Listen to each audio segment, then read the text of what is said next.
The neural interface burned against Commander Vex HFY's skull, as the Galactic Arbitration Council's verdict cascaded through Earth's defense networks. 27 alien species had voted unanimously humanity's territorial claims were fundamentally incompatible with civilized spacefaring doctrine. Earth's borders, a modest sphere extending barely past Neptune, were declared illegal. Under Galactic Maritime Law Section 7, 3b, no species may claim exclusive dominion over stellar phenomena when such claims inhibit free passage of recognized galactic citizens.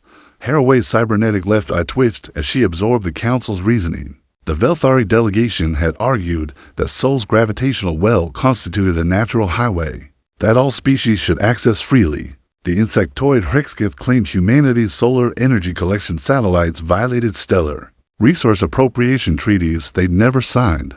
Most damning of all, the crystalline Zephmori presented evidence that Earth's quantum communication rays interfered with their sacred harmonic frequencies across 17 star systems. 30 standard galactic days, HFY read aloud, in the command center buried 3 kilometers beneath the Rocky Mountains. 30 days to dismantle all border enforcement, remove all defensive installations, and surrender Sol's system to collective galactic stewardship. Admiral Kane Rutledge slammed his prosthetic fist against the titanium conference table, creating a spider web of cracks. 23 billion humans, and they want us to roll over because our existence inconveniences their trade routes. Dr. Lyra Voss looked up from her holographic displays, her fingers dancing through streams of data.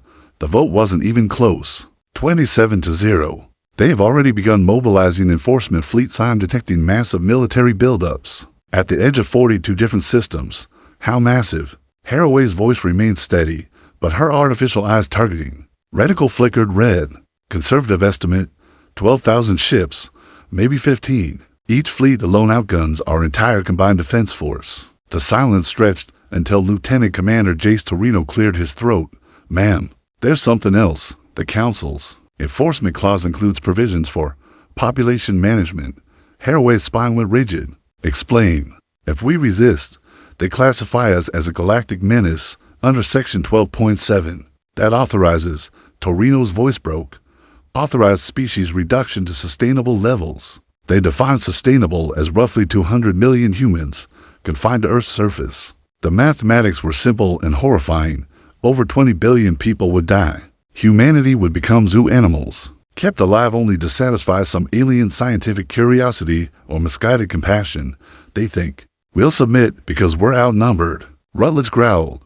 They think we'll bend the knee because their fleets blot out the stars. HFY stood, her neural interface crackling with data streams from across the solar system. Defense platforms, mining stations, the quantum processors buried in Jupiter's core, the stellar manipulation arrays that had taken humanity 3 centuries to build. Dr. Voss, she said quietly, status report on Project Erebus. The scientists' face went pale. Vex, you can't be serious. The computational requirements alone, status report. Theoretical completion in 18 days. But Commander, the power draw would drain every fusion reactor from Mercury to Pluto, and the stellar dynamics were talking about forces that could kill stars. HFY finished. Yes, that's rather the point. Through the command centers, reinforced windows, Earth's night sky glittered with alien ships taking positions at the system's edge. Observation vessels, they claimed, peaceful monitors ensuring humanity's compliance. HFY's fingers traced the neural interface controls across the solar system. Hidden installations began receiving new targeting data, not for enemy ships, for something far more ambitious and infinitely more terrifying. They declared our borders illegal, she whispered, watching alien formations maneuver beyond Neptune's orbit. They want to remove 20 billion humans to make room for their trade routes. Her artificial eye locked onto the nearest alien vessel, calculating distances and gravitational fields, so we'll remove their stars instead. The first shock came without warning, a crimson particle beam that vaporized humanity's outermost listening post in the Kuiper Belt. Commander HFY watched the thermal bloom on her tactical display as Lieutenant Commander Torino's voice crackled through the communications array. Hostile contact confirmed. Velthari attack squadron, bearing 27 Mark IV. They're not waiting for the deadline. Through her neural link, HFY accessed the sensor feeds from across the outer system. The aliens hadn't just fired 1 swell monitoring stations. Vanished in coordinated strikes, their destruction synchronized to the nanosecond. Professional. Precise. A clear message that humanity's compliance wasn't optional. All stations, this is Defense Command, HFY broadcast. Execute Protocol 7. Engagement authorized. The response was immediate. Hidden weapons platforms that had masqueraded as mining equipment for decades suddenly revealed their true nature. Magnetic rail cannons emerged from asteroid camouflage. Drone swarms erupted from what appeared to be defunct satellites. Humanity's paranoid militarization of the outer system mocked by alien diplomats as primitive territorial behavior became their first line of defense. The Velthari squadron learned late that humans were very, very good at hiding weapons. Captain Naya Kelch commanded the stealth destroyer Ragnar's Fury. Positioned in the shadow of a metallic asteroid, her ship's hull, crafted from adaptive smart metal, perfectly mimicked the surrounding rock's composition and temperature. The Velthari cruiser Harmonious Exchange passed within 30 kilometers, its crew undoubtedly congratulating themselves on humanity's apparent surrender. Target lock acquired, Kelch's weapons officer reported. Quantum torpedoes loaded and armed. Fire. The torpedoes struck the alien cruiser's shields with the force of compressed black holes. The Velthari vessel's energy barriers, designed to deflect conventional energy weapons, simply weren't calibrated for humanity's particular brand of physics-defying weaponry. The ship's elegant, crystalline hull cracked like an eggshell, venting atmosphere and alien bodies into the void, but victory came at a cost. The Harmonious Exchange managed one final transmission before its reactor core breached. A quantum-encrypted distress call that reached the main Velthari fleet in seconds. Commander. Dr. Voss's voice carried a note of panic as she monitored alien communications. They're mobilizing everything. I count over 300 ships moving toward our position. On the tactical display, red icons swarmed toward the inner system like angry insects. HFY recognized the formations from classified intelligence. Reports Velthari battle groups designed to pacify entire star systems. Each ship bristled with weapons that could crack continents. Admiral Rutledge. How long before they reached Mars orbital space? 18 hours at their current acceleration. Our outer defenses might slow them down, but not by much. HFY's artificially calculated probable casualties. Every scenario ended with billions of human deaths and Earth's surface bombarded into radioactive glass, unless, Dr. Voss, Project Erebus status update. 16 days minimum, Commander, even if we had the infrastructure online. Targeting a star requires precise calculations. One miscalibration and we could destabilize our own sun, not our sun. HFY interrupted, her neural interface connecting to the quantum processing cores buried throughout the solar system. The main screen shifted to display the Velthari home system. 97 light-years away. 3 planets orbited a mature red giant star, a stable system that has supported Velthari civilization for over 50,000 years. You want to kill their star? Rutledge's voice carried equal parts horror and admiration. They want to reduce our population by 20 billion people. I want to reduce their star count by 1. The mathematics were staggering. Project Erebus utilized humanity's quantum manipulation technology to create artificial gravitational distortions, essentially weaponized black holes, that could be transmitted instantaneously across galactic distances. The power requirements would drain every energy source in the solar system, but the result would be unmistakable: the complete collapse of an enemy star system. Ma'am, Torino interrupted, we're receiving a transmission from the Velthari fleet commander. They're offering terms. The alien's image appeared on screen, elegant, translucent, with features that shifted like flowing water. When it spoke, universal translators converted its harmonious tones into flat, mechanical English. Humans of the Sol system, you have demonstrated unexpected resistance capabilities. We are prepared to negotiate revised compliance terms. HFY studied the alien's face, searching for deception. Through her neural link, she could feel Dr. Voss frantically updating Erebus targeting calculations. What terms? She asked. Voluntary population reduction to 5 billion individuals. Limited territorial sovereignty within Earth's moon's orbit. Shared governance with Galactic Council oversight. 5 billion dead instead of 20 billion. It might have sounded like mercy to a lesser species. HFY's finger hovered over the quantum transmission controls. Counteroffer, she said quietly. You turn your fleets around. Acknowledge our territorial claims. and pretend this conversation never happened. The Velthari commander's features shifted in what might have been amusement, or we show you why humans don't negotiate with terrorists. The Velthari response came in the form of a kinetic bombardment that turned Mars's Olympus Mons into a glowing crater. 3 billion tons of accelerated matter struck the ancient volcano at 30% of light speed, sending shockwaves through the planet's crust that triggered seismic events across the northern hemisphere. Jesus Christ, Admiral Rutledge whispered, watching the tactical display as Mars's rotation wobbled from the impact. They just casually reshaped a planet. Commander HFY's neural interface crackled with damage reports. The Martian colonies evacuated, just hours before, would have housed 12 million people. The message was clear: compliance or annihilation. Incoming transmission from the Galactic Arbitration Council. Lieutenant Commander Torino announced, his voice strained. The holographic display shimmered, revealing the council chamber filled with alien delegates. The Hrixkith representative, its compound eyes glittering with malevolent satisfaction, spoke first. Humans, your resistance has been noted and cataloged. You have 12 hours to begin dismantling your illegal territorial defenses. Failure to comply will result in progressive punishment. A new image appeared Earth's moon, targeted by massive alien weapons platforms. Luna Colony will be the next demonstration, the insectoid creature continued. Its 400 million inhabitants provide an adequate sample size for behavioral conditioning. Dr. Voss's fingers danced across her control surfaces, pulling up real-time feeds from the lunar cities. Children playing in zero-gravity parks. Families gathered in hydroponic gardens. Scientists and artists and dreamers who had never fired a shot in anger. About to die because humanity refused to surrender its freedom. Erebus status, HFY demanded. 14 days. The gravitational calculations alone find a way to cut it in half. Commander, that's impossible. The quantum resonance arrays need time to synchronize across interstellar distances. Even if we had unlimited power, we can't circumvent the speed of light. Through her neural link, HFY accessed the Defense Command's tactical database.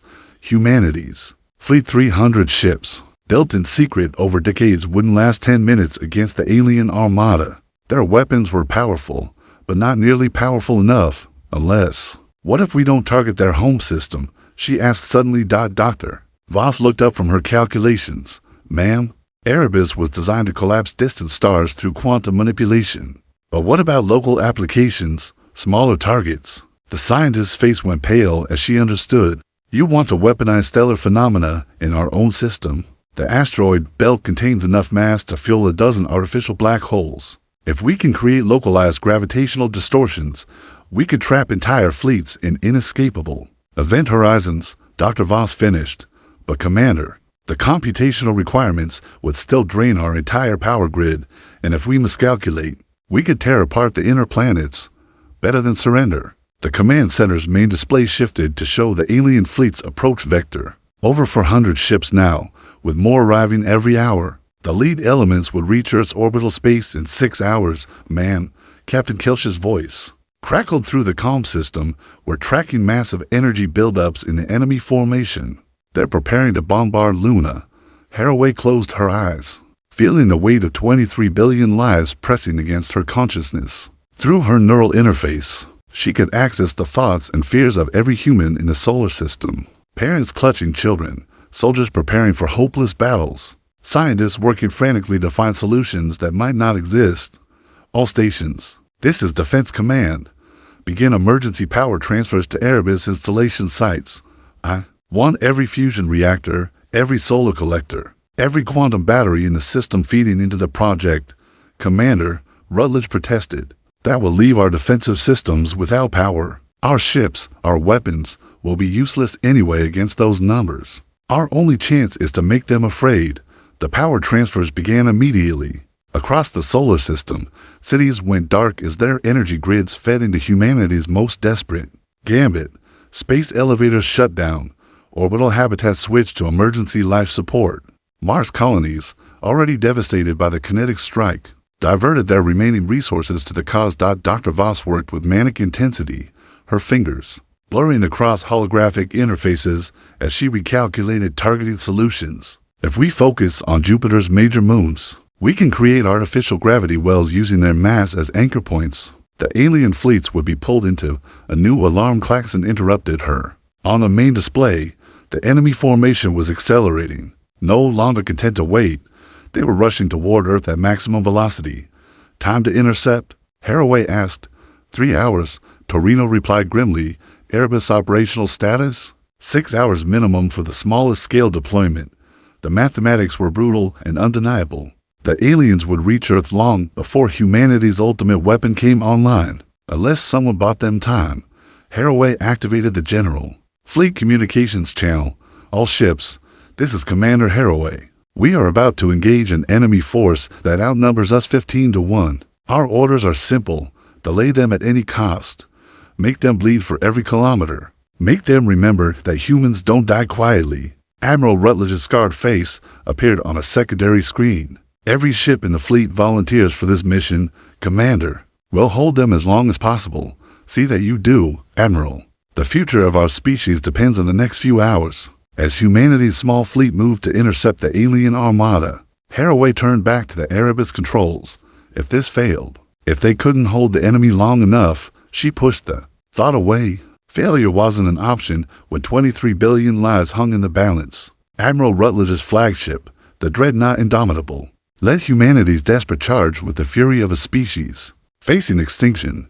Behind him, 300 ships every vessel humanity could muster formed a battle line that stretched across 10,000 kilometers of space. The enemy responded with contemptuous efficiency. Velthari energy cannons reached out across impossible distances, their coherent plasma beams slicing through human shields like paper. The destroyer Valiant Dawn simply ceased to exist, vaporized so completely that its atomic structure scattered into individual particles. Contact in 30 seconds. Captain Nora Valdez reported from the heavy cruiser Righteous Fury. Enemy weapons are cycling to full power. Rutledge watched the tactical display with grim satisfaction. The aliens expected a conventional engagement ship-to-ship combat, where superior numbers would inevitably triumph. They hadn't counted on humanity's talent for asymmetric warfare. All ships, execute Tactic Theta-7. Target their command vessels with everything we have. The human fleet suddenly scattered into 1,000 smaller formations, each ship following wildly unpredictable flight paths. Automated drones, barely larger than fighter craft, swarmed forward in kamikaze attacks, designed to overwhelm enemy point defense systems. Behind them, the real warships launched their quantum torpedoes at precise intervals. The first wave of alien ships met the human assault with deadly precision. Hrixka vessels, their chitinous hulls bristling with weapons, unleashed swarms of guided missiles that tracked individual human ships across millions of kilometers. The cruiser Meridian died in a nuclear fireball as 17 antimatter warheads detonated against its hull dot, but for every human ship destroyed, the aliens paid a price. Captain Torino, commanding the stealth frigate Ghost Protocol, materialized from behind a debris field to launch point-blank torpedo strikes into the vulnerable engine sections of Azef Morai battlecruiser. The crystalline vessel's harmonic resonance system shattered, sending cascading failures through its entire structure. Direct hit on enemy flagship, Valdez reported. Velthari command ship is venting atmosphere. The alien formation wavered as their coordination networks failed. Without their command vessel's quantum communication rays, the diverse species struggled to maintain tactical cohesion. Humanity's desperate gamble was working for now, but the cost was horrific. In the first 10 minutes of combat, 6 to 7 human ships vanished into expanding clouds of superheated plasma. The Indomitable itself took a direct hit from a Hrixka plasma cannon, losing its forward sections and leaving Admiral Rutledge commanding from auxiliary bridge. Deep in the ship's armored core, 3 hours. That's all Commander HFY needed. 3 hours for Dr. Voss to complete the Erebus calculations. Through the neural link, HFY experienced every human death in the battle. Lieutenant Sarah Morgrave, age 24, her ship's life support, failing as alien missiles breached the hull. Commander Jax Thornwick, veteran of the Titan mining conflicts, choosing to ram his crippled vessel into an enemy cruiser rather than allow his crew to suffocate. In the void, each death burned through her consciousness like acid, but she forced herself to watch, to remember. These people were dying to buy time for her weapon. She owed them her full attention. Commander, Dr. Voss called out, her voice hoarse with exhaustion.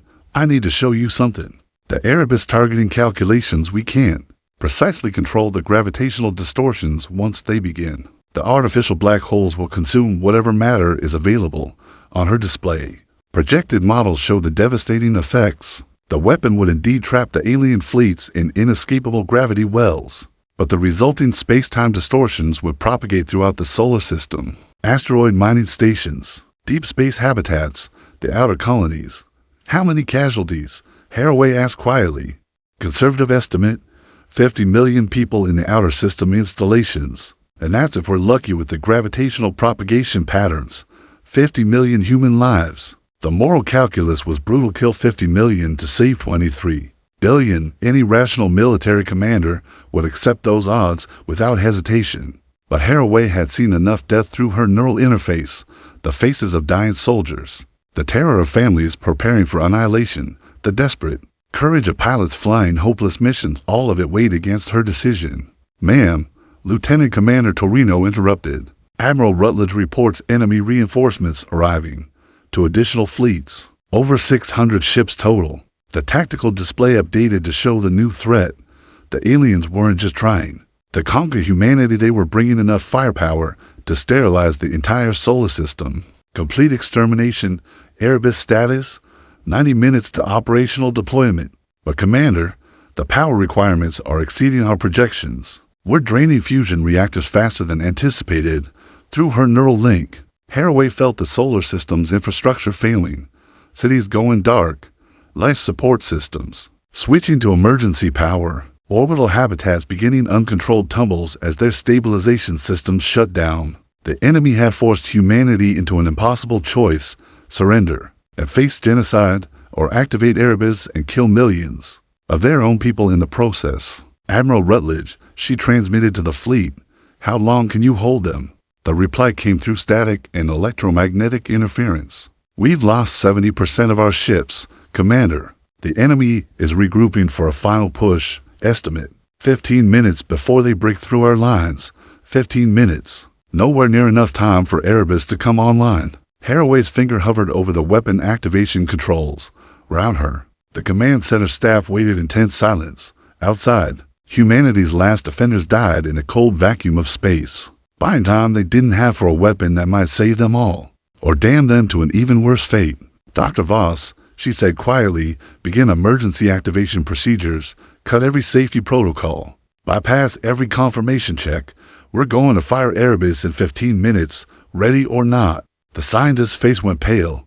Commander, without proper calibration, we'll deal with the consequences later. Right now, we just need to survive the next hour. As the countdown began, HFY closed her eyes and prepared to become either humanity's savior or its greatest monster. The final assault began with a silence that seemed to stretch across eternity. 600 alien warships arranged in perfect formation, their weapons charged and ready. Admiral Rutledge's remaining forces, barely 90 ships still combat capable, formed a desperate defensive screen around Earth's orbital space.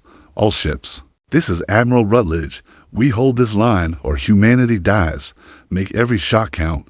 The enemy opened fire simultaneously. The combined energy discharge was visible from Earth's surface a second dawn. That painted the sky in colors no human eye was meant to see. Coherent particle beams, antimatter torpedoes, and exotic weapons that twisted local physics struck the human formation with devastating precision.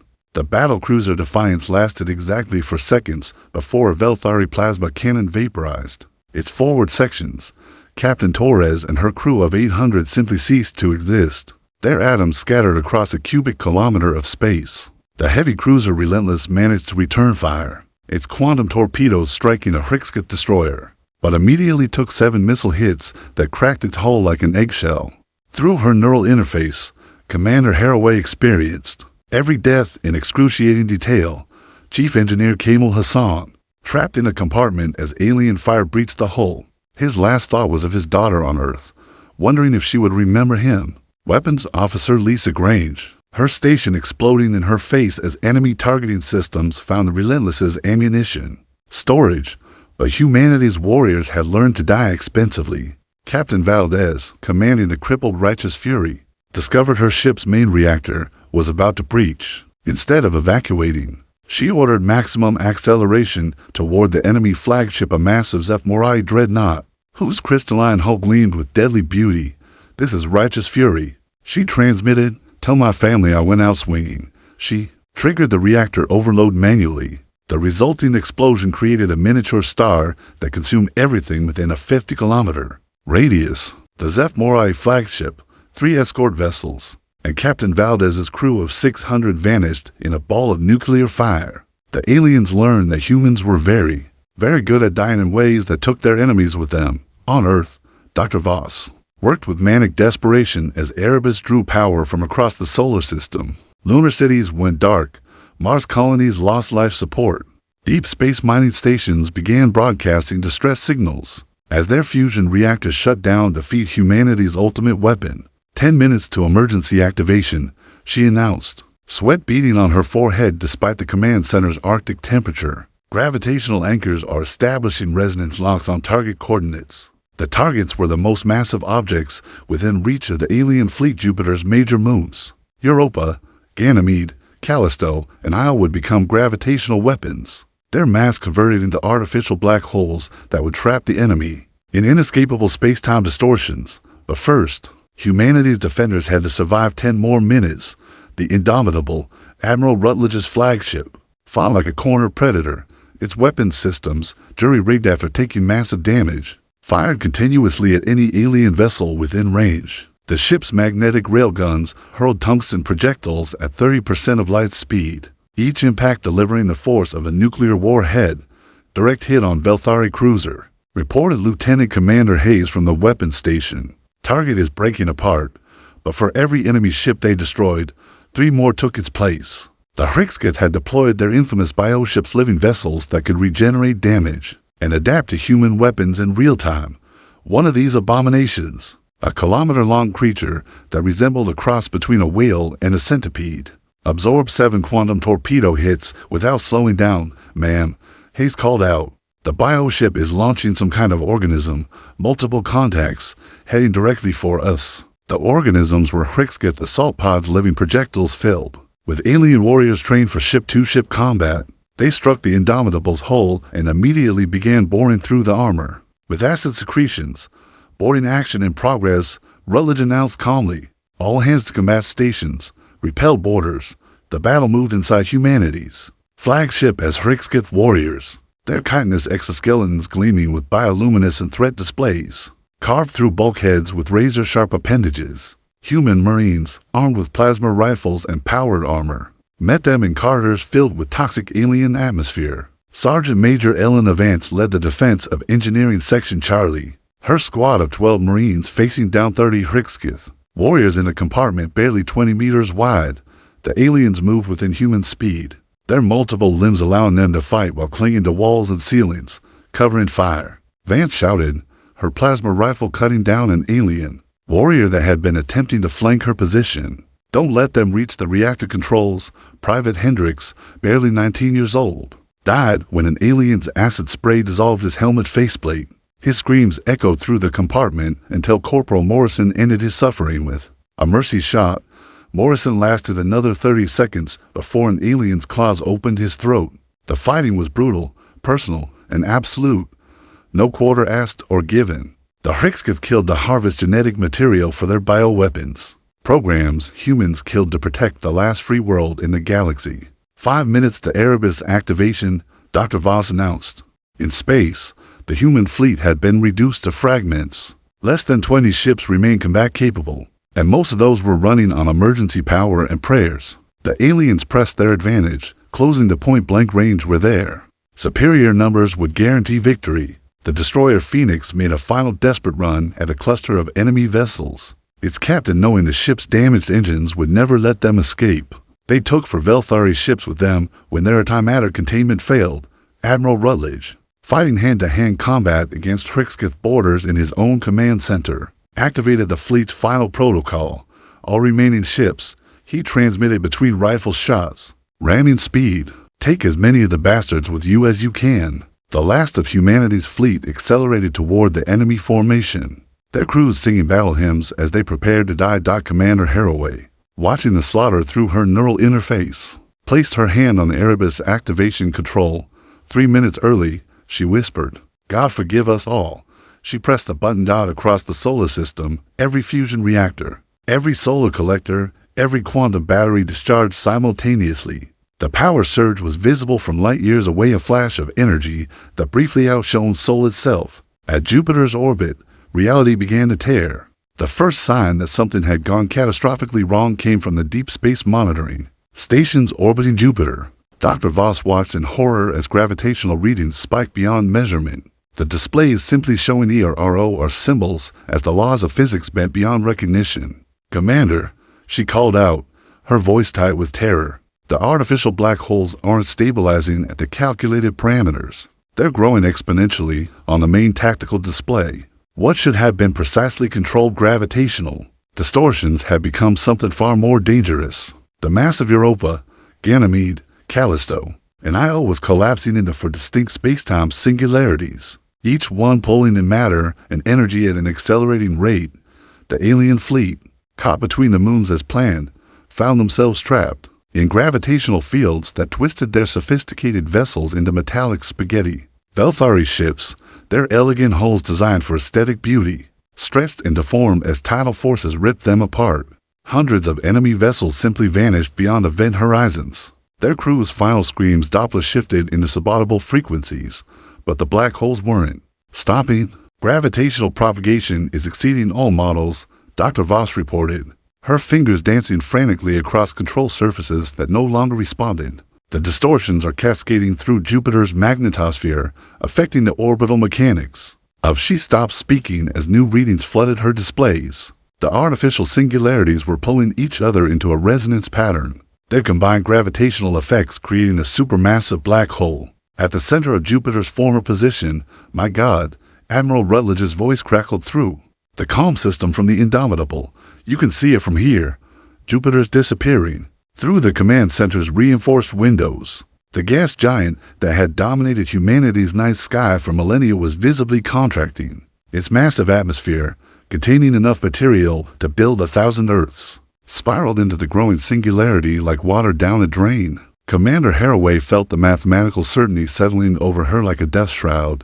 The artificial black hole would consume Jupiter completely within hours. Then it would begin feeding on the asteroid belt, Mars.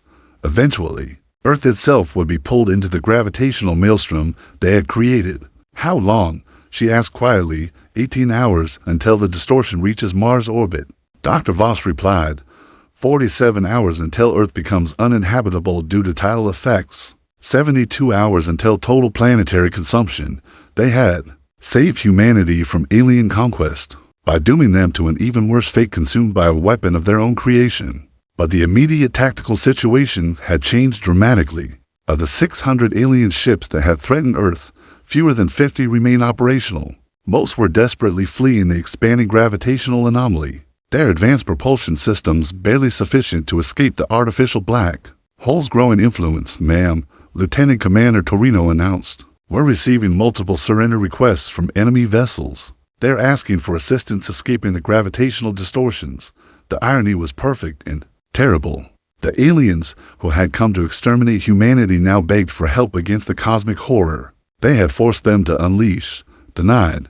HFY replied coldly, let them experience what they planned for us. The surviving human ships, positioned safely beyond the distortion zone, watched as their enemies died in ways that defied comprehension. The massive HfY bioships, evolved over millions of years to survive in the vacuum of space, simply couldn't adapt to gravitational forces that compressed their living hulls into infinitely dense points. Admiral Rutledge, his flagship badly damaged but still functional, managed to dock with Earth's orbital defense platforms. The HfY boarding parties had been eliminated, their acidic blood still eating through the Indomitable's carters. Commander, he transmitted, my crew is requesting permission to evacuate to Earth's surface. If we only have 72 hours. Denied. HFY interrupted. We're not giving up yet. She turned to Dr. Voss, who was staring at her displays with the hollow expression of someone who had accidentally destroyed the solar system. Options. There has to be a way to collapse or contain the distortions. Commander, we're talking about forces that are rewriting local spacetime. Even if we had another planet's worth of energy to work with, What about the alien ships? The ones still functional? Do any of them have technology we could use? Dr. Voss blinked, her scientific mind automatically shifting into problem-solving mode despite the catastrophe. The hfy vessels use harmonic resonance systems to manipulate space-time. If we could capture one intact, maybe use their technology to create counteracting frequency patterns, do it. Admiral Rutledge, I need boarding parties on any alien vessel still operational. Priority target is hfy technology. Mum, my Marines are already spread thin from repelling boarders, then use volunteers. Every human being in the solar system is going to die in 72 hours unless we find a solution. I think people will be motivated to help. The response was immediate and overwhelming. Thousands of volunteer civilians, off-duty military personnel, even children barely old enough to wear vacuum suits reported for boarding duty. They had watched their defenders die in the void, had seen their homeworld threatened with annihilation, and now faced extinction from their own weapon. They were ready to fight. Captain Nia Kelch led the first boarding action against a crippled hfy cruiser. Her team of 30 volunteers ranging from retired engineers to teenage hackers, who had never left Earth's atmosphere.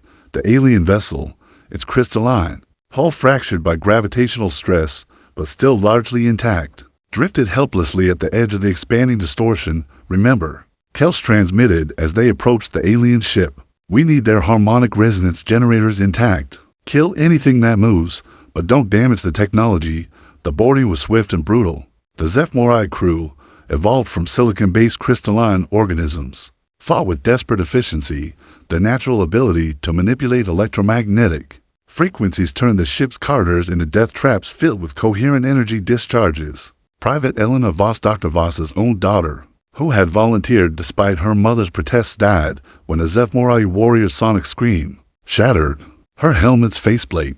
Her blood crystallized instantly in the alien atmosphere, but her sacrifice allowed Corporal Martinez to flank the creature and end it with a plasma cutter. But they got what they came for. The alien ship's harmonic resonance chamber, a cathedral-sized space filled with living crystal formations that sang with mathematical precision, was captured intact. Dr. Voss, working with captured alien technology while grieving her daughter's death, discovered something remarkable in the hfy systems. Their harmonic manipulation wasn't just about creating gravitational effects that could reverse them. The crystalline matrices generate counter-resonance patterns, she explained to Commander HFY, her voice hollow with loss but still professional.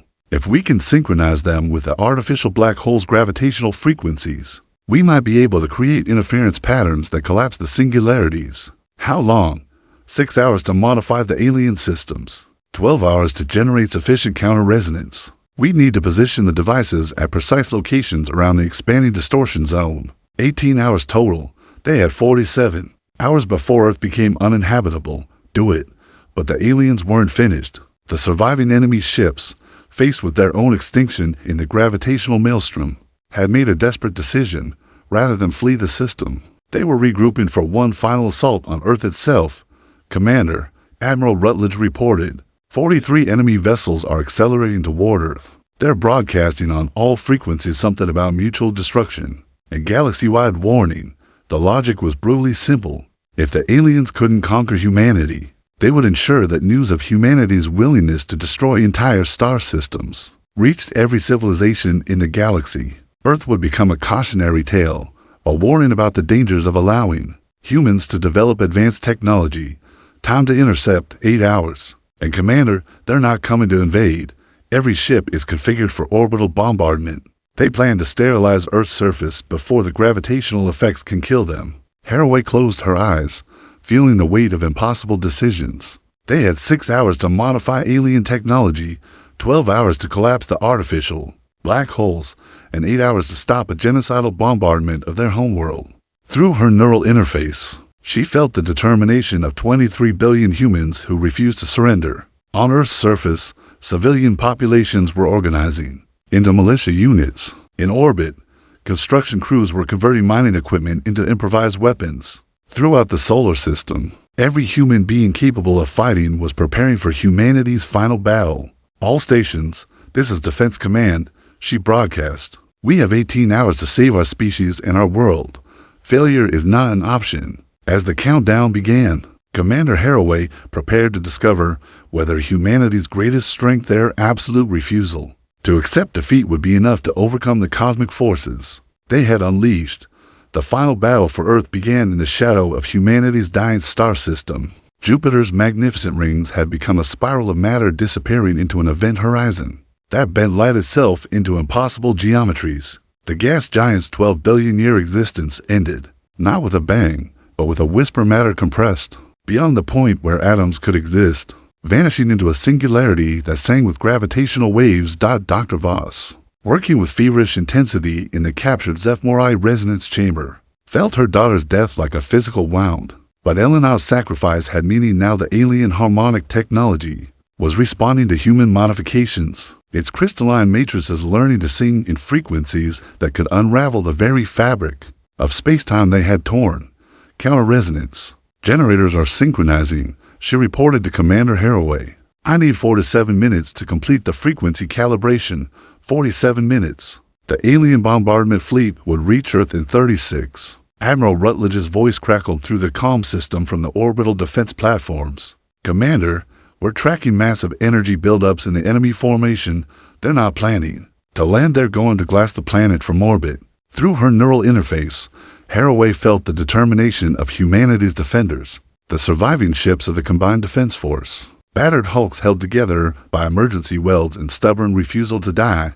The civilian volunteers who had transformed merchant vessels into improvised warships. The ground-based population centers that had converted their fusion reactors into planetary defense cannons. All units, this is Defense Command. The enemy believes they can exterminate us from a safe distance. Prove them wrong. The Velthari fleet commander, his elegant features twisted with rage and desperation, opened a final communication channel. Humans of Earth, your species has demonstrated galactic menace beyond calculation. We cannot allow the knowledge of your existence to spread. You will die cleanly, or you will die screaming. HFY's artificial eye locked onto the enemy flagship's position. Counteroffer. You can die quickly, or you can die slowly. Your choice. The bombardment began with coherent energy beams that could crack continents. Plasma cannons designed to sterilize entire biospheres focused their fury on Earth's major population centers. The first salvo struck the Asian continental shield, vaporizing an area the size of India and sending shockwaves through the planet's crust. But humanity had learned to build their defenses deep. The planetary shield generators, buried 3 kilometers beneath the Rocky Mountains, absorbed the initial bombardment and converted the energy into magnetic fields that deflected subsequent strikes. City-sized underground complexes, excavated over decades of paranoid military preparation, sheltered billions of people from the alien assault. On the surface, automated defense systems rose from hidden installations, magnetic railguns that could accelerate tungsten slugs to near-light speed, quantum interference arrays that scrambled alien targeting systems, missile batteries that launched swarms of hunter-killer drones into the enemy formation. Captain Nia Kelsch, commanding the improvised destroyer Vengeance, led a desperate charge against the alien flagship. Her ship, constructed from salvaged hull plating and powered by an overloaded fusion reactor, shouldn't have been capable of interstellar combat, but her crew of volunteers, miners, engineers, and artists who had never fired a shot in anger fought with the fury of people defending their children's future. Target their command vessel, Kelsch ordered. If we can take out their coordination systems, a hfy ship, its living hull pulsing with bioluminescent threat displays, intercepted her attack run. The creature's organic weapons, bred specifically to kill human technology, adapted to her ship's defenses in real time. But Kelsch had one advantage the aliens hadn't considered. She was completely insane with rage. Ramming speed, she ordered, all hands prepare for impact. The Vengeance struck the bioship at 30,000 kilometers per hour. The impact should have destroyed both vessels instantly, but Kelsch had overloaded her fusion reactor's magnetic containment. At the moment of contact, the resulting explosion created a brief neutron star that consumed everything within a 100-kilometer radius. The alien flagship, caught in the gravitational pulse, found its elegant hull twisted into impossible configurations. Its crew, evolved for graceful space combat, couldn't survive the sudden acceleration forces. The Velthari fleet commander's final transmission was a sonic scream that shattered communication arrays across the solar system. But the battle was far from over. The remaining alien ships, their coordination destroyed, but their firepower intact, continued their bombardment with mechanical precision. Earth's population centers, even protected by planetary shields, couldn't survive indefinite bombardment. Dr. Voss, HFY called urgently. Status report. 23 minutes to counter-resonance activation. But Commander, I'm detecting cascade failures in Jupiter's gravitational field. The artificial black hole is beginning to affect Mars. Orbital mechanics.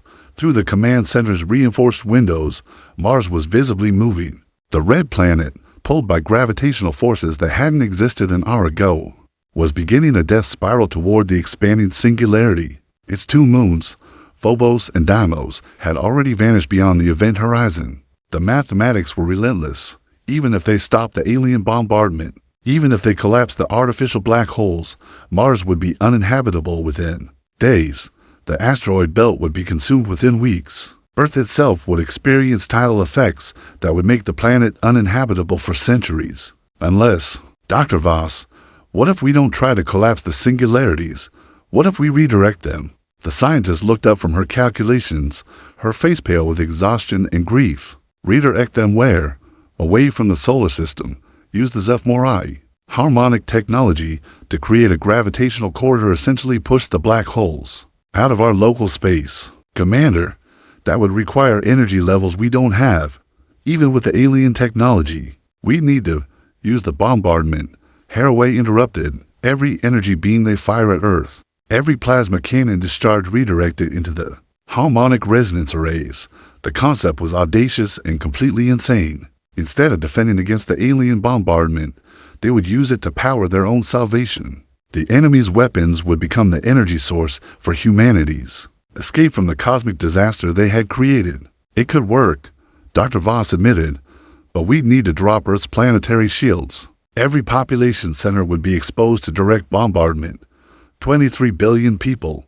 HFY felt their collective presence through her neural interface. Parents holding children, lovers sharing final moments, strangers finding comfort in shared humanity. All of them trusting her to find a solution.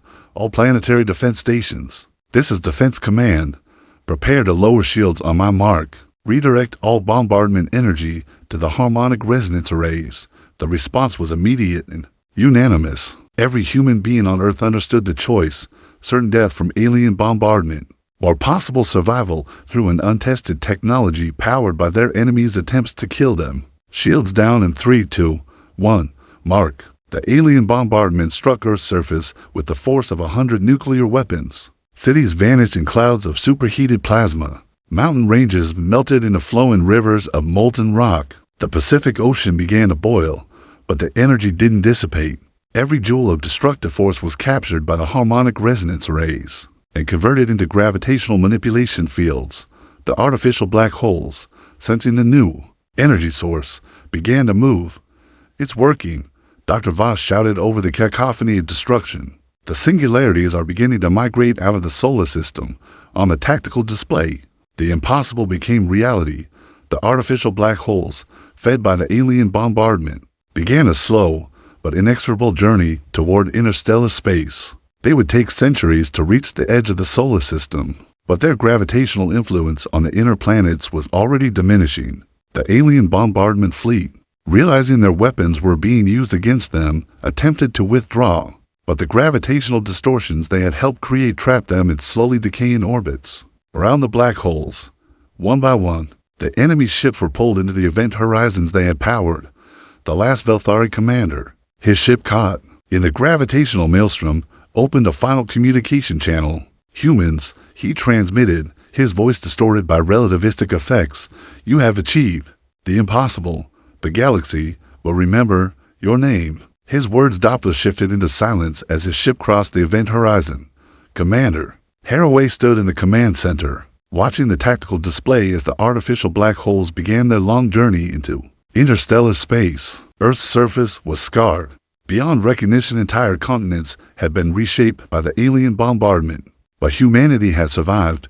Status report, she requested. Planetary casualties are significant.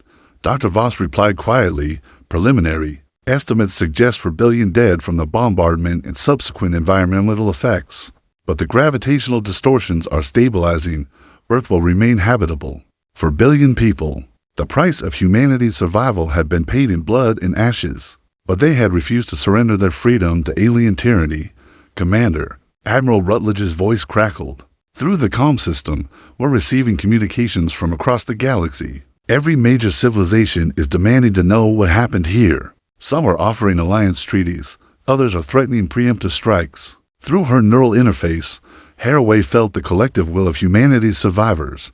They had stared into the abyss of extinction and chosen to fight rather than submit. The aliens had declared Earth's borders illegal, had attempted to reduce humanity to manageable numbers, had tried to exterminate them when they refused to comply. Response? Admiral Rutledge asked. HFY's artificial eye focused on the distant stars where alien civilizations were undoubtedly calculating whether humanity represented a threat worth eliminating. They had seen what humans were capable of when pushed to the brink, the willingness to weaponize the very forces that held the universe together. Tell them, she said quietly, that Earth's borders are now clearly marked. They extend from our outermost colonies to the edge of our gravitational influence. Any violation of those borders will be met with the same response the Velthari received. She gestured toward the tactical display, where the artificial black holes continued their slow journey into interstellar space, a permanent reminder of what happened when someone tried to dictate terms to humanity, and if they need clarification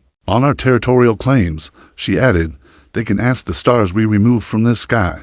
The message was sent across the galaxy on quantum communication rays, reaching every major civilization within days. The response was immediate and universal.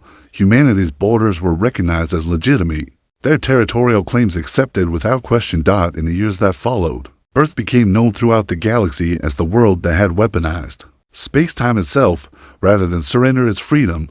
The artificial black holes, still visible to advanced telescopes as they drifted through interstellar space, served as a constant reminder that humans were not to be underestimated. The Galactic Arbitration Council was quietly dissolved. No alien civilization wanted to risk provoking a species that had proven capable of removing stars from existence. And on Earth, as humanity rebuilt from the ashes of the bombardment, children learned a simple lesson from their parents. Freedom is not negotiable, and those who threaten it do so at their own peril. The stars themselves bore witness to humanity's resolve.